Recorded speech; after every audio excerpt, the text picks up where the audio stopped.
T. Toi, bah, le précurseur. Tu as un risque pour la Batubaya. C'est nous. N'est-ce pas que on est à la particularité F victime T. Les Arabes sont après falit. Pardon? Les Arabes sont après falit. Il y a un risque. Les Arabes sont après falit. Oui. Ouais, mais il y a un aujourd'hui leak sur le babou. Oh, mais il y a un fallait y bien reconnaissance que yo temps là ngo bouddha même bouddha et talengani. Fallait lui-même reconnaissant. Nous continuons bino. Si yo va dans la main soki wapi on côté. Ça notre top 5 ya ba artiste musicien Lelo. Selon yo ouais. Selon un bateau watala, selon un bateau balinga, so ba yebi maman. Sois sincère envers toi-même. Sincère dans mon cœur. Donc quand tu dis ça, c'est que héritier le Tobinga Gomi a sa légende là même. À comité. À sa légende. À sa légende. À base de quoi il retraité héritier Watanabe, c'est une légende. Mais na base à performance naé. Na base à performance naé. Des éléments démonstratifs ou soit des éléments probants qui expliquent que héritier est légende. Selon Estrigoga. Mais oui, selon moi. Ouais. Selon moi. Héritier Wata. À se produire. Pourquoi il faut que les jours à ma conscience pourquoi pas il faut acheter en avant? Et dépend de moyen mutu. Non, il dépend de moyen mutu. Ils ont dépend de l'artiste, qualité artistique qui n'est nini. Et là on y a repère ça na bateau bazo ya enverrier. Konani asali bongo o azana qualité artistique et ça médiocre. Oui. Nani. Yewana c'est bel et bien fait rigola. C'est bien le bien fait rigola. C'est reconnu. Pourquoi bolinga aucune rivalité wana ya héritier na tolinga aucune rivalité. Ils sont affaire to yoka la raté pour faire ça hypocrite. Hypocrisie ya fait raison na aspeni. Non, na makambo belé alinga wata taza jaloux vers wata. Oh ça wata nini. Mais oui, ye alinga ka na motema na ye nenga kanisaka to sala moi clic mo to sangala pour la attaquer X. To Y donc il le roi mettre na biso to se soumettre pas na ye pour ça ce que finir mutentel qu'ils ont ça mutentel. Interview oui ou encore ba émission. Pourquoi contre yo. Pourquoi et c'est règle de ces choses à la exception à la bateau ba ça na bango bien mais il faut comprendre le moko presque congolaise na biso baby ko bato belé baby ko pesa au tab artiste d'ici là-bas d'abord ça langue professionnellement voilà. Comment est-ce que le roi héritier Watanabe Totori na télé mais c'est les chanteurs mais on tourne avec la question oyo ils ont encadré même pas on tourne comme Rambo nana tourne des questions ils ont cadré na mambo mususu mais basé belé ça dit tout na question à caractère polémique voilà on tourne c'est tu auras dit Fabrigas à lobby boy Fabrigas à la qui tu auras dit le roi Gugu Gaga petit episode blanc dans Mosaka est-ce que on tourne avec héritier Watanabe nani blanc nani Gugu Gaga pourquoi mais biso ne to sala pas beau tamati zem na yenga ke longa ce qui wata te mais na yebité asa mwana biso moko to ndima botama ça c'est fort bien la blanchard Mosaka la PC ba mbote ba doute que tes aralango pour la pétango mais to lobani ba doute aralango pe to yeba te bord on ce que ça a fait mais to yebité to Gugu Gaga bon vu que ça na famille tu te sens comment pendant que Fally na père musical na Ebaza en froid et Fally se promène avec sa fille et il ne s'est pas prodigué de conseils que moi na à rétablir relation il y a bien horizontalement na papa na horizontalement il y a siko hotel Kofi mutu mabe pardon Kofi mutu mabe mais je t'impermets pas quand même l'émission na zolo bana yo Kofi mutu mabe les seuls qui nous restent quand même na yebi ngote pardon na bien ngote que yende les seuls qui nous restent na bien ngote na yebi héritier Wata sur les seuls qui nous restent. Parce qu'à base de quoi on a été Kofi Mutumabe Lelo. Mais na bien Lelo Kofi. Tala. Artistiquement Kofi s'appelle ça ode. Kofi s'appelle ça ode. Dans quartier la tête ala na batamayele. Donc ba Fally ba Gibson Mutondolo mo batebele bele. Parce que quartier la télé le commandé. Mais quartier la tête so monte ma batamayele ba kenda vertical na buzo bana. So mo ko bimsa buzo bana na place. Ngala on s'appelle la route. Donc on moni ce qui Fally. Donc, il fallait dans le comportement fait, mais ça peut faire un grand moment ou encore un bon moment. Tout n'a pas question concernant Kofi Olomide. Mais c'est que normal, il fallait que ça soit journaliste, il a raison, il faut que Kofi. Mais comment Rose à la montée ma ben moi non yo mo bimi so comme sous contre. Oh mais ngala éviter. Ce que ça qui faire. Ah mais quand la fait la mon après émission premier soin. On peut trop. Amekaka muke. Amoni azoka premier soin. Bon, on s'appuyer na émission premier soin. Tu as s'appuyer, tu as pas Eve à faire rigolo, tu as pas Eve à faire rigolo. Pardon? Tu as pas Eve à faire rigolo. Nini wala. Kofinga. Buzo, ba yemo zamuta buzo, tu as pas Eve na. PIMAF TV, une autre façon d'informer et de communiquer. PIMAF TV, une autre façon d'informer et de communiquer. PIMAF TV, une autre façon d'informer et de communiquer. Vous êtes sur BIMAF Télévision, salut et bienvenue, merci de la confiance renouvelée au nom de toute l'équipe de cet organe de presse en ligne qui apporte une nouvelle touche dans la communication, mais aussi sur la chaîne d'impartialité. Nous parlons aussi de la politique, nous parlons aussi de la musique. D'ailleurs, dans cette émission, l'essence des idées, nous allons parler de la musique dans toutes ses facettes, avec un invité qui n'est pas du tout un visage à vous présenter. Avant de saluer cet invité affectueusement, j'aimerais profiter de l'occasion de dire un grand merci à tous nos abonnés parce que vous le faites tellement bien de pouvoir nous aider à partager nos émissions, mais aussi de commenter et puis de suggérer quand bien même il s'agit. Merci à toi JMK derrière la caméra et du côté réalisation, et un grand merci aussi à celle qu'on appelle Maman Marie-Pauline, ma conseillère depuis Paris. Merci na couple social Alphonse Massakuba et Mère Patience Massakuba, mon vieux Nikens Mananga et Abatu ya Mère Jaël Yala, et un grand merci à mon vieux Miguelito Kumbe Mvuiti ya Amouro Kitoto.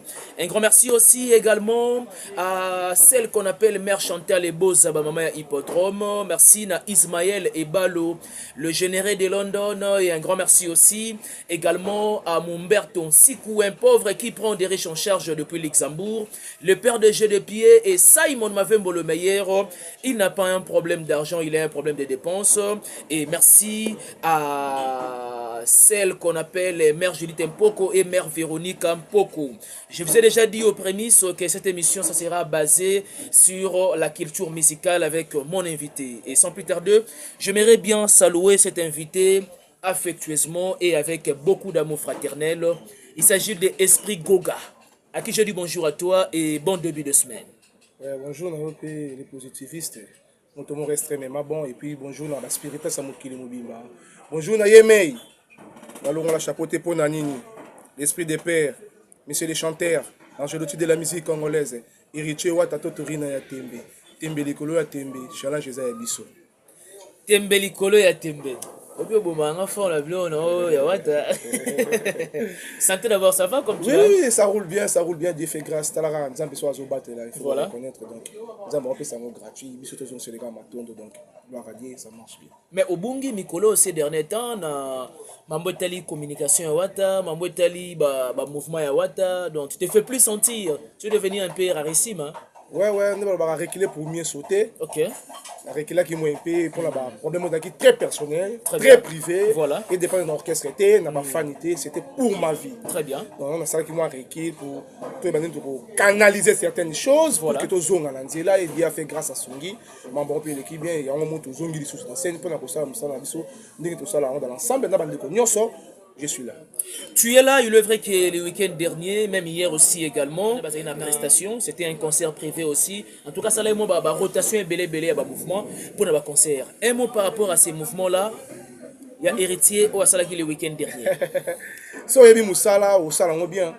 So yebi Moussala au salon bien. Il était choisi basé belé mais il faut voilà. Il faut Wata parce que Wata nazala makambo.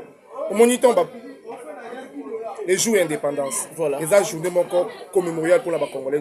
Voilà. Les journées il y a fête, il y a moune, il y a beaucoup la biso. Il a fallu aussi un artiste de marque, un artiste qui réfléchit bien sur le plan standing, sur le plan visibilité, message, vitesse à Maramboé, c'est qu'il faut artiste pour comprendre bien, bien. Il a fallu voilà pour partager bonheur. Non seulement la spiritas, mais dans les Congolais nyonso. Il y a un moment qui m'a dit Mboka, Totorina ya Tembe, mais c'est les chanteurs, l'angélotie de la musique congolaise. Asuka ki wana te, ba concert privé pesalaki. Parce que surtout le monde où il y a des concerts privés, deux ou trois concerts privés. Donc ça veut dire que l'artiste est sur le plan musical, niveau de l'icolo. Parce que tout ça, ils sont montés à Kinshasa. Si vous avez le roi, il y a des privé, mais si vous avez une invitation, la musique est nini. Pour mes amis, la musique est nini. Pour nous, il y a une invitation. Même la fête, comment? Moi-même la fête. Il faut que je tombe à l'Obango. Même le reflet, c'est c'est un un critère. critère. Si on peut signer une invitation, on a la musique, on a la concert, on a genre ni la musique. Na mélodie ni, na test ni. Ce que chez moi, la musique intelligente. C'est-à-dire, azo enseigner, azo consoler, avant de la mitema, et puis azo penser l'inso dans les camons de quelqu'un qui s'est passé qui n'a vu na yo. Et puis ailleurs pour la porter sur solution au problème au besoin. Nous sommes fait comme et pas Héritier Wata, mais c'est les chanteurs, l'angelo de la musique congolaise et tout le cas Mobimba, il y a la team Wata.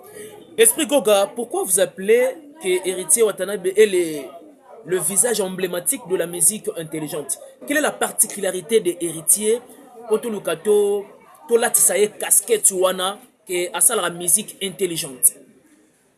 Premièrement, c'est un test dans l'intelligence. On va mettre la chanson partout. On a depuis la colonne, on a battu. Ah, ils ont rendu dans la rabongo. Et puis, Wata lobby. Ok, now it's. Héritier Wata lobby. Souvent dans le film, protagoniste a coup raté. Mais puis, au début, on va artère. Mais jouer comme un synonyme. T'es oui, quand c'est synonyme, il faut t'engager. Il faut jouer la synonyme quand c'est Kenda. On est bon, on est. Synonyme à père, papa père, tu es bien monté. Mais ce soir, ok, je comprends que à quel épisode sur l'école, ah non, Héritier Wata, non, papa va là. À lobby, la chanson à lobby, ah, attends. Le baron de moi, je suis appelé au aider. Attends, c'est là, attends. Mon son est au yam. Le baron titre de moi, je suis allé au aider. Bon, il y a souvent bon. La chanson la biso yani ah mon Dieu. Attends. Quand on a Chemin de la Gloire? Oui, la Chemin de la Gloire. Chemin de la Gloire? Chemin de la Gloire. Ah, on dit Novelas, Adolfo. C'est chanson alors. Na irremplaçable? Non, qui est là. Na DL. Na DL. Alobi bien, alobi boy. On se mon peu ma ton ah ouais. Bon, évoluons et donc ça veut dire que mon là test naïe, écriture naïe, ça fait la différence. Mais insolité ça trotté.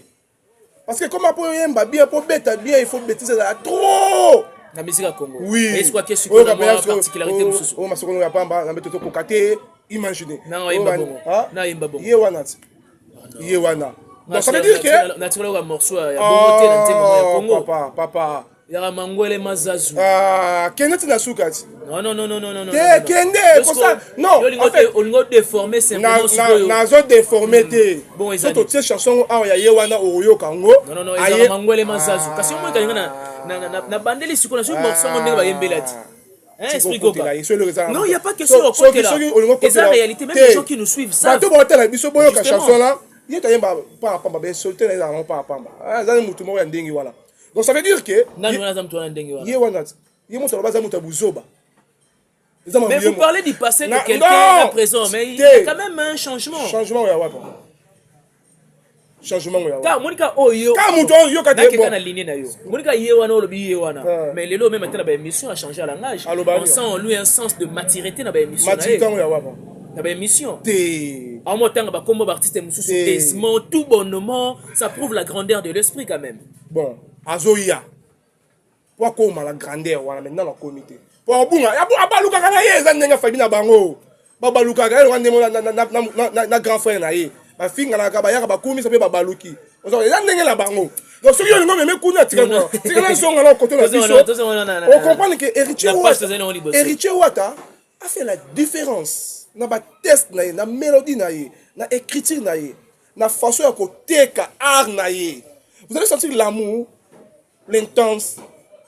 On m'appelle que passion. Et tu as une bêtise, mais quand tu dis ça dans la même chanson, DL, on a révélé quelque chose au grand jour. Oui, le bateau, comme c'est Zanine. Mais on ça n'a pas point faible. Mais ça bêtise mon masqué.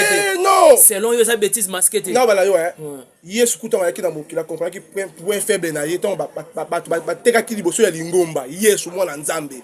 Tant à moni bato na Jérusalem ba zui ba comme ça ngo wenze. Ba tout qui point faible ya Jésus. Ya moi a réagi ça qui directement ba ndiko panza. Ça qui point faible na.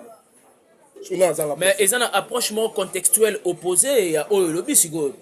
Ponzembo ekende na sens que moi si on dit mobile ndi azo senga na moi si yaluka babongisa ainsi de suite. Yo kasi ko mélodie te. Kubo était sur simbi koto yo na ba point faible. Alors bibe soki te chéro simbinga. Au simbi d'ailleurs tu yo précisément c'est bien. Na ba point faible. Na se retrouver. Oui, na se retrouver. Na bossa ba shida nyonso. Mais oui. Mais ça explique beaucoup de choses, c'est déjà une bêtise masquée. Non. Yondo comme ça ngo bêtise. Yondo comme ça ngo bêtise pour na carte na moral na yo. Ils ont incliné la bêtise. Supposons qu'est-ce que yo héritier, na morceau na oko expliquer bisoni.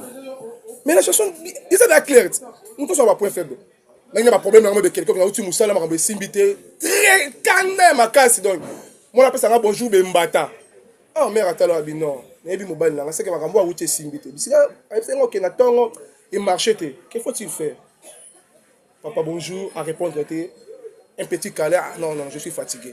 À l'indien nambeto. Aya longolier veste, à longolier chemise, à longolier chaussures. Okay. Papa apaise-toi. Zala calme. Papa beaucoup. Si ton père a dit à plein père dans la Golia. Et après faire de nata de mbika na fufu na mikungu likolo père dans tout. Quand nous sommes là, il a bonjour à Bogozo, nous sommes dans tout ça. Dans la seule personne qui a point faible à que faire. Mais bien que la commission anti sur la mais on en passe quand même. Intention. Non, il n'y a pas que c'est intention, mais c'est parce que il a ça à l'air nibo et ça moi bêtise moi masqué. Parce que héritier qui n'a bêtise moi intelligente. Il y a beaucoup plus dans la classe. Ah bon? Il y a beaucoup plus dans la classe. Il n'y a pas si un artiste la grandeur dans la classe. Il y a question à volonté. Mais justement, il y a question à volonté. Il y a une question volonté, parce que c'est la volonté. On a la oya zel, mais c'est héritier on a la lobby. Il faut apprendre, il faut améliorer ma caramousse. Il y a un moni lelo yo. Musique n'a pas sans frontières. Musique a été sans frontières. Sans frontières. Et c'est l'une des raisons de prendre un risque en Espagne. Le 12 juillet, je tiens à signaler à tous les spiritas et des mélomanes de la bonne musique, Héritier Watanabe se produira précisément en Espagne. Un terrain glissant. N'est-ce pas que ça fait peur? Toi, le précurseur, tu as un risque pour la Batubaya, c'est nous. N'est-ce pas que on est à la particularité F victime? Les Arabes sont après falit. Pardon? Les Arabes sont après falit, il y a un risque. Les Arabes sont après falit, oui. Ouais, d'ailleurs, je suis lick sur le babou. Oh, mais il y a un fallait y bien reconnaissance que yo talent ngo bouddha même bouddha et talengani. Fallait lui-même reconnaissant. Nous continuons bino. Si que yo voilà la maso qui wapi on côté. Ça notre top 5 ya ba artiste musicien Lelo. Selon yo ouais. Selon un bateau watala, sur un bateau balinga, so ba yebi maman. Sois sincère envers toi-même. Sincère dans mon cœur. Na ba risque c'est nous. Nous sommes millions. Biso après Fali, tout suika wana. Sur le plan musical, au lobby bongo. Faire qui a fait double Adidas Arena. Faire qui a fait ING Arena. Faire qui a fait Genève Arena. Faire qui a fait Stade de Martyr carton plein. Au faire situé dans la classement. Faire un ramonka normal.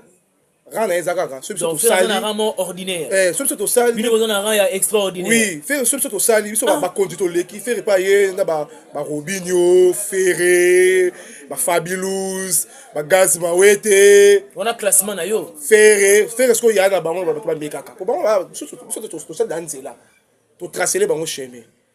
Ba Bougoumé ça m'a tété. Donc quand tu dis ça c'est que héritier le Tobenga komi asa légende là même. À comité. Asa légende. Asa légende. À base de quoi yo retraité Héritier Watanabe c'est une légende. Mais na base de performance na yé. Na base de performance na yé. Des éléments démonstratifs ou soit des éléments probants qui expliquent que Héritier est légende. Selon Esprit Goga. Mais oui, selon moi. Ouais. Selon moi. Héritier Wata. À se produire dans la scène musicale. 6800. 6800. Fallait faire et on fait plus que lui. La carrière, il y a des musiciens qui ont 6800. Je mets ma coupé. Pas bimisa. Bangonio sur la 1800, 1000. Dans le début de la carrière. Donc tu fais allusion à ça. Ba musu sukutu ba betara ba ba na ba descendre ba jonga. Héritier Wata, le seul et l'unique musicien. Donc, mais, ok, pour une première. Mais bon, le Bénin monté. Mais le Bénin, c'est déjà une mais bonne chose. On a vous avez droit, ils appellent droit à la Bino, pas ça, on a oui, tout le temps. Oui, très bien que moi, je n'en ai parlé plusieurs fois même. Voilà. Sikoyo, toi, y est sous biso. Tant que tu as la force, toi, la nière qui a maramboué belé, bah combattant. Il y a un bino, bah combattant. Vous mettez le soleil, il y a Olympia. Ah! Sol, carton plein. Mais dans mon thème, ma belle, bah sangana, bah celle, il y a signé concert. Mais on ne peut pas parler de Olympia parce qu'ils ont une histoire de bétalité. Donc, on est côté gars juste qui était sold out, mais et bêta marati. Voilà. Lelo soko kei, héritier Wata. Dans le niveau, il y a Côte d'Ivoire. On a conseillé le 1er août, à moins que je m'abuse. Tozonga nano. Sofitel. Bazaka mi balé. Ou ba bétailler na fali. Na parler de la culture. Yeka na fali. Ba mi balé. Kuna ba to meka te posa mo jindo dinda. Isa ka yé na fali pour. Héritier Wata, monsieur les chanteurs. Si qu'on soit au sang ici dans l'ensemble, aux une musique est dépassé bas frontières. Donc, héritier international. Mais oui! Biso, prévenez, biso parce qu'elle fait déjà en Espagne. Biso ba concert na biso ya raté ba billet na maboko. Il faut sommer na fina. Il y a un peu de stratégie là. Ça fait partie de la promotion. Ce n'est pas prohibé. Non. Et c'est interdit. Promotion, c'est interdit. Promotion dans les réseaux sociaux. Bon, ça va. Non. Question. Stade de Marty, Boteka Biendé. Biso. Oh, mais bien, il faut consommer la billet. Il y a une station totale. Et puis, hormis station totale. Mais bon, ça, là, carnaval. Où est-ce qu'il y a un billet? Non, c'est quoi, yo? Carnaval, où est-ce qu'il implique comment? Yo, au bimi simbongo là, yo. Ok, na total au sombi. 15 000 billets. Ok. Bah, qui sont pas réduire prix. Après, ok, qu'on revendre. Ok, voilà. Ok, qu'on revendre yango. Mais ça peut être la stratégie communicationnelle. Oui, bon, c'est bon. Mais c'est quoi, yo? Sur au sombi, lipa. On met le café na djunga, ba kabeli yo billet. Ou non, mutation la billet, on a battu pesa la maboko. Yo, quand on conseille, tu as billet, on a kabeli yo. On a fait la promotion. On a fait le marketing. Est-ce que yo y a aspect on a pourquoi? Non, mais ça boya. Mais pourquoi on est barré pourquoi? Mais ça boya parce que ils ont beau ma carrière. Il y a des biso yewana. Ils ont beau ma carrière n'est pourquoi? Au moni ba billet na maboko. Donc pour la stratégie communicationnelle, il y a quoi tirer et pour événement ils ont réussi. Yo bengango que t'es beau ma carrière. Ils ont beau ma carrière na parce que au ton producteur ayaka. Atie là na. On t'a la suite des ba billet au tekam. Mais ensuite, bah bien yo j'ai eu mon souki ka bâtiment 20 ou 30 personnes, bah so bien sous 50 billets, bah terminer la maboko. Bah continuer à faire concert pour battre repère ça fait bazate. On tourne la bimise mbongo pour produire yo. On en essaie. Pourquoi il faut accélérer les jours à ba concert ne pas sur ba billet maboko ba tambo ça. Pourquoi pas il faut acheter en avant? Mais dépend de moyen mutu. Non, dépend pas moyen mutu. Ils ont dépendre de l'artiste, qualité artistique les anini. Et leur on y a repère ça na bateau bazo ya en verrier. Konani asali bongo o azana qualité artistique et ça médiocre. Oui. Nani. Yewana c'est bel et bien fait rigola. C'est bien le bien fait rigola. C'est reconnu. Pourquoi bolinga aucune rivalité wana ya héritier na to linga aucune rivalité. Ils sont la faire to yoka la raté pour faire ça hypocrite. Hypocrisie il y a fait raison à aspect ni. Non, na makambo belé alinga wata taza jaloux vers wata. Oza wata nini? Mais oui, ye alinga ka na motema na ye ndenga kanisaka to sala moi clic mo to sangala pour la attaquer X to Y donc ye le roi mettre na biso to se soumettre pas na ye pour ça ce que finga mutentel que ils ont mutentel. Ye mettre na boyo. To on so bien inscription pas na ye te ya on finga mon ya bon yande petit nanga le faut finga ye. Tinda bato ba finga. Boule la ki bongo. Feratinda bato ba finga bato. Oh, mais la zo ba en vérité. Ah bon? Na ba no mboza vrai. Yo apprenant on banane. Oh, mais pas bato belé ya paka uta kuna longa mamba loboka sa kosaka. Ya paka je te sali en passant. Mais la zo so vérité. Sikoyo sur le plan artistique aussi, nenge ya lingaki atele maka na fali boy na standing, bato so ba na scène. Oh, pas hotel na fali boy et c'est la faux travail. Eh T'as la blague, tout le banabiso, mais il fallait c'est un bosseur. Il faut bosser. Il fallait c'est un bosseur. C'est un vrai bosseur, un vrai discipliné. Quel est l'apport de Fally dans la musique congolaise, selon Esprit Goka? Tu as parlé qu'il y a un bosseur, un vrai bosseur, c'est un discipliné. Maintenant, quel est l'apport de Fally dans la musique congolaise? Ce qui est vrai, Fally a repoussé des limites. C'est vrai. Fally a repoussé des limites. Il a repoussé des limites. Il faut qu'on se le dise. Il a repoussé des limites. Au mato qui te boye, au finganga, au lobaso nini. Tout le monde sait. Tout le monde en parle. Artistiquement. Qu'est-ce que tu aimes de Fally? Sa façon de faire les choses. Il chante bien, il sait danser. Il est professionnel? Oui, pourquoi pas. Quand c'est produit dans la salle, Arena de Paris. Paris La Défense. Paris La Défense Arena. Et à facilité. Avec un stade dans l'Afrique, au Sénégal, tout comme ça, c'est pas facile. Qu'est-ce que tu détestes? Qu'est-ce que tu rejettes des héritiers Watanabe? Bon, automatiquement, c'est que moi, on lui rejette on déteste des héritiers. Bon, étant que père, étant que papa, a-t-il que la mission est au loba. Donc il y a ça le passage. Prince Pena avec beaucoup de respect, mon daddy. Je représente l'esprit des pères est avec moi. C'est lui qui a vu les pères, a vu les fils. Donc tu estimes que moi va sortir médiatique de sa part et comment moi belé? Oui, président. A ça on peut la C. Atika va sortir médiatique. Bisoto za na pona. Bisoto za na pona yo papa. Donc ça veut dire que Moutounio soit dans la chasse aura micro noté atara pa wata. Il faut pena esprit wala pena zonga pena. Mi ange mi des motos. Mais il faut respecter la presse quand tu dis ça. Oui, non, dis pas au niveau à privé ba journaliste aime sous ba interview ou encore ba émission. Pourquoi? Pourquoi? Contre yo. Pourquoi? Et c'est règle d'exception dans la raté. Exception dans la bateau bossa musa na bango bien. Mais il faut comprendre le romoko. Presse congolaise d'Abisso, baby ko bateau belé. Baby ko pesa, ko ta artiste d'ici na bango. D'abord ça langue professionnellement. Voilà. Comment expliquer le roi héritier Watanabe Totori na yatembe, mais c'est les chanteurs. Mais on tourne avec la question oyo, ils ont encadré même pas. On tourne comme Rambou. Nana tourne des questions ils ont cadré na mambo mususu. Mais basé belé. Basé belé. Ça dit tout na question à caractère polémique. Voilà. On tourne c'est Toura qui Fabrica sa lobby boy. Fabrica sa laki. Toura qui le roi Gugu Gaga. Petit episode blanc dans Mosaka. Est-ce que on tourne avec héritier Watanabe? Ben nani? Gugu Gaga. Pourquoi? Mais biso ne to sala pas botama. Zem na yenga ke longa. Ce qui wata te mais na yebité. Asa mwana biso moko to ndima botama. Ça c'est fort. Viens la blanchard Mosaka la PC ba mbote. Ba doute que tes aralango pour la pétango mais to lobani. Ba doute aralango pe to yeba te pe bor on se que ça veto mais to yebité to Gugu Gaga bon. Vu que zara na famille.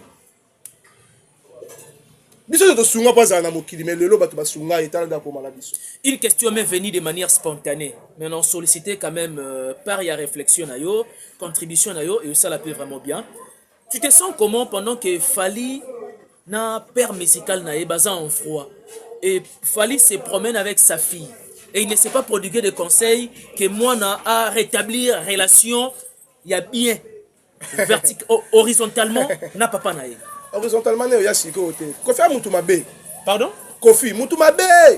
Mais je t'ai permis quand même l'émission. Kofi mutu mabe. Les seuls qui nous restent quand même. Nga ye bien ngote.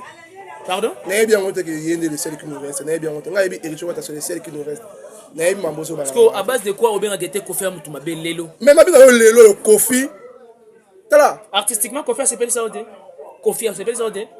Tant quartier la tête zalaka na bata mayele. Lokwa ba Fally ba Gypsum Mutondolo mo bata belé. Parce que quartier la télé le commandé. Mais quartier la tête so monte ma bata mayele ba kenda vertical na buzo bana. So mo ko bibisa buzo bana na poisa. Nga on sepela kutu. Donc on moni so ki Fally avec la donc il fallait dans le comportement fait mais ba simba la nsoto. Ça c'est fort hein. Là la vérité. Maintenant à base de quoi? Mais oui, allons doucement. Voilà. Pour pas comprendre pourquoi utiliser expression oyo. Na ndenge Kofi finge la ka Fally. A finga Fally l'acception il mange que Kofi finga Fally. Mais na bien yote. Hein, on doit aller papa na ye na musique.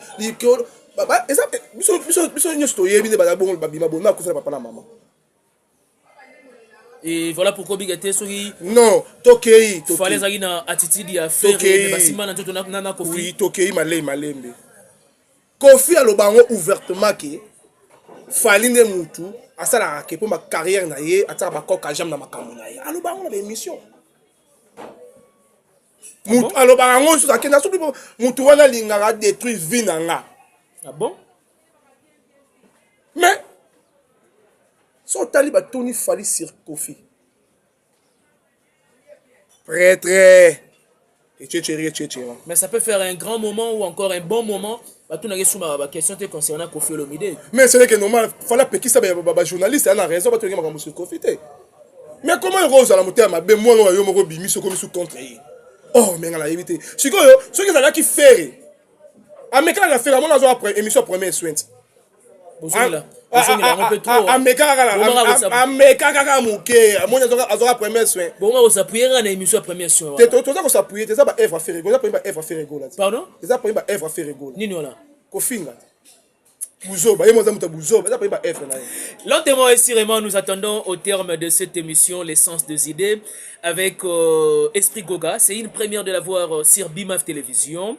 À celui ou celle qui s'est jamais abonné sur notre chaîne et donc profitez de l'occasion au s'abonner et puis au ticket sur commentaire, ça nous fera énormément plaisir. Esprit Goga, nous sommes pratiquement à la fin. Qu'est-ce que les gens peuvent retenir de ton passage? Consommer artiste scénario massivement. Somba banzembo na YouTube, somba télécharger streamer sur toutes les plateformes. Yo linga wata o sepela na yeto tori na tembe. Mais c'est le chanteur au consommer te so linga ki ya wapi. Album de l'orchestre Zoya. Sans oublier Magoda Zala single la bino zobima. À bientôt là. Mais Mishka ngandu pa ko mokende mabe na faire. Ok, bien. Pardon? Ok, bien. Ok, ma belle affaire. Et ensemble bien. Ensemble bien, c'est yo. C'est moi batuni on nga kate. Botaka nga pourquoi? Mais pas fini tout ça plateau na. Na batu ba tela biso na tela ba CP là. Donc beaucoup de respect à vous. Continuons ça en bien. 2 à 3 personnes dédicacées, nous allons chuter complètement. Bambote na yeme na bele la ondenge nini. Soki yo tena ni mosusu. Les plus frais. Martin Lukusa, petit nanga moya casquette donc le baro tout est Martin Frère Lukusa bambote bisiko zali et sans oublier na bateau batala rabiso na bateau be basepela na biso. Na pesa mbote na yote pourquoi bourgeois gentil homme Christian Lunga. Donc il y a pas à dire donc na pesa pe bambote na yo moko ben ma. Plaisir partagé, merci beaucoup de m'avoir honoré sur ce plateau. Ouais, je reste dans le plaisir de partager. Donc, merci. Et voilà, tout est bien qui finit bien. Merci à celui qu'on appelle lourd PGS incontestant. Yabatuya Octavie Tonda. Et merci également na mère Florence et Lady. Mère Yabatou, ya Jonathan Zoli, le jeune boss précisément à Paris. Mère Béamie Ziboté Nakati Yababoté, merci beaucoup à toi. Et merci également à les chirurgiens dentistes par excellence, Flavia Mavembo, Mère Émilie Mavembo, merci beaucoup à vous. Et merci à la noblesse oblige Mavembo, futur médecin. La grande sœur de Johanna Gladines Mavembo, de Bensi Bazong Estrella Mavembo et Nirvana Mavembo. Merci à nos abonnés de pouvoir partager cette émission. Si vous avez aimé, laissez-nous vos commentaires, mais aussi de suggérer quand bien même il s'agit. On se retrouve au prochain numéro. D'ici là, portez-vous bien. Bye bye.